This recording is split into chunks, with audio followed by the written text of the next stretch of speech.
Alam pala ni Sarah, na hindi ganong karami ang makukuha nilang mga senador para manalo dito sa nakaraang eleksyon. Kasi sinasabi niya ay parang more than 2 lang. So parang sure sila sa dalawa. Pero kung meron lalampas doon, hindi ganong karami.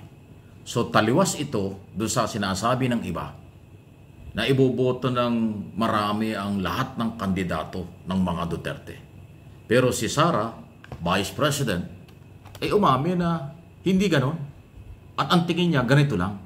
Ito raw ang kanyang ipinarating kay dating Pangulo na ngayon ay nakakulong dyan sa ICC. Parang nagtanong ang dating Pangulo kung ilan ba talaga ang pwedeng manalo. Eh ito, umami na po si Sara Duterte. Pakinggan po ninyo itong question and answer ng media after na siya bumoto. Pero binigyan ko siya ng number na more than 2. More than 2? Yes. And you based that number on? I based that number on mga surveys na nakikita ko. Both surveys na pinapagawa sa national and pinapagawa ng mga local candidates. Happy ka man, ma'am, doon sa number na feeling nyo makukuha nyo? Are you confident that that's enough to push for the issues ng dating Pangulong Duterte and your issues as well in the Senate? Well, hindi ko naman siya tiningnan na gano'n eh. Hindi ko naman siya tiningnan na nangampanya ako para sa mga issues ko or sa issues ni dating Pangulong Duterte. Dahil ang issue ko lang naman ay ang impeachment. So, sinasabi ko na nga na yung impeachment naman, kahit anong mangyari dyan, guilty or acquittal, handa na ako sa kung anong mangyayari. Tiningnan ko siya as one group of individuals, hopefully soon to be senators, who can continue to push for yung sinasabi nating tunay na pagbabago na nasimulan ni Pangulo. Ayan, so yan. Yan ay yung forecast po ni Sara Duterte, Vice President. Yung sinabi niyang more than 2 lang, o pwedeng 2 lang talaga yon, o pwedeng makatatlo. Pero tingnan natin. So alam na pala. Okay? At least inamin na nila. Na ganun talaga. At yun ay bahagi ng paghahanda nga niya para dun sa impeachment. Kasi siya nasusunod eh. Inamin na nga niya. Handa na daw siya. Guilty o acquittal. Handa na daw siya. Hindi ko alam kung anong paghahanda. Hindi niya ipaliwanag.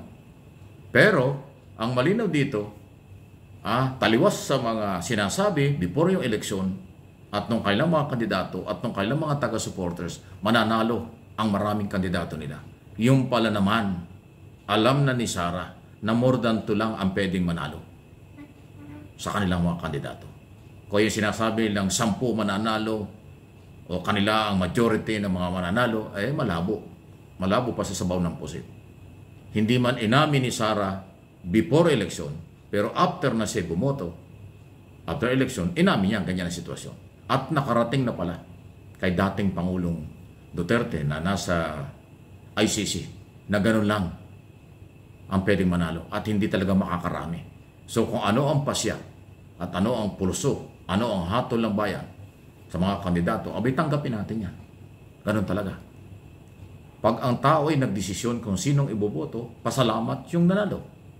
Yung natalo, huwag sasamaan loob kasi mamamayang Pilipino ang nasusunod sa eleksyon. Kung mayroong pagdududa at iba pang mga madilim na akusasyon tungkol sa nakarang eleksyon, abay, hindi po yun ganun kadali. Kailangan ng pagpapatunay. Madali ang mag-akusa kung may something, pero ang pagpapatunay dun sa akusasyon, mahirap gawin yun.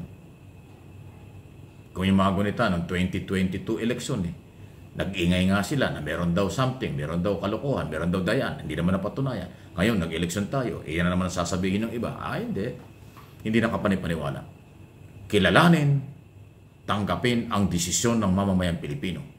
Kung ganyan ang pag-amin ni Sara na hindi naman talaga siya niniwalang marami silang makukuha, more than 2 lang ang pwede niyang makuha, ay kung yun ang pinagkaloob ng mamamayan, pasalamat kayo.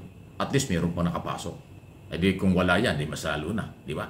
So, kaabang-abang ang impeachment na susunod na issue after nitong eleksyon ito, proclamation sa local and national, impeachment na po. Next month na yan. June 2 ang opening. Pero ang pwedeng actual na trial ay baka July or August na. At sabi naman ni Sara Duterte, alam na niya, pinaghandaan na niya. Nasa kamay na ngayon ng mga bagong senador na inihalal ng bayan kung ano ang mangyayari dyan. At nasa kamay din ng 12 senador na ngayon ay naghihintay na lang. Dahil senador sila hanggang 2028, kasama sila sa mga magiging senador judges. Okay? Yan ang aabangan natin. Numbers game ang impeachment trial. Kung hindi nakuha ni Sara Duterte ang majority o ng mga Duterte ang majority ng mga kandidato o kumandidato sa eleksyon na ito, ay abangan natin kung ano ho ang magiging numero. Ang mahalaga lang sana, pagka nagkaroon ng trial, ebidensya, testigo, dokumento, ang dapat kilalanin, basahin ng mga senador judge. Kalimutan muna hanggat maaari ang politika. Kasi ang naghahanap ng hustisya o katarungan sa di umano'y betrayal of public trust tungkol sa pera, graft and corruption umano, ay mamamayang Pilipino, botante na siyang mga nagbabayad ng buwis. Kung ano ang pasya ng mga botanteng bumoto dito sa nakaraang eleksyon na ito, ay tanggapin kasi yan ay kanilang karapatan. Hindi pwedeng utusan, hindi pwedeng sisihin, sabi ko na nga. Hindi pwedeng ibaliwala, dapat magpasalamat. Kung nanalo kayo, thank you at maglingkod ng totoo sa bayan. Ngayon, kung nanalo kayo para lang sa inyong personal interest pag nandyan na, puro negatibo at walang gagawin para sa nangangailangan na tulong ng mga Pilipino, ay sayang lang yan. Pagsisisihan kayo. Kaya bago pagsisihan, ipakita muna ang kakayanan. Ipakita muna ang dapat gawin kung ano ang kailangan ng mamamayang Pilipino. Ayun, di ba?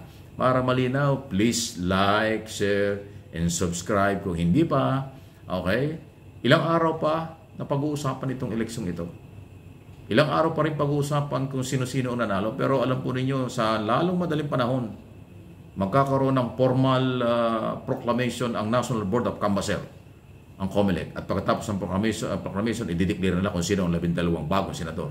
Pwedeng lumabas na yung initial ng mga pangalan, pero hanggat walang proclamation, hindi pa ho sila. Maaaring panalo sa bilangan, pero wala pang proclamation, hindi pa sila may di-declare na nanalo. Ang COMELEC ang magdi-declare ng official, final counting at proclamation. Ang ibang mga sektor, mass media, social media, mga non-government organization, yan ay mga official, partial report ang ginagawa.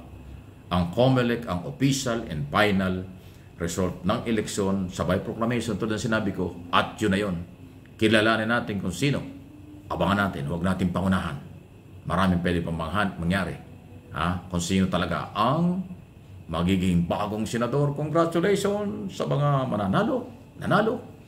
At dun sa mga natalo, ay huwag kayong mawala ng pag-asa. Baka sa darating na mga panahon, magkaroon din kayo ng pagkakataon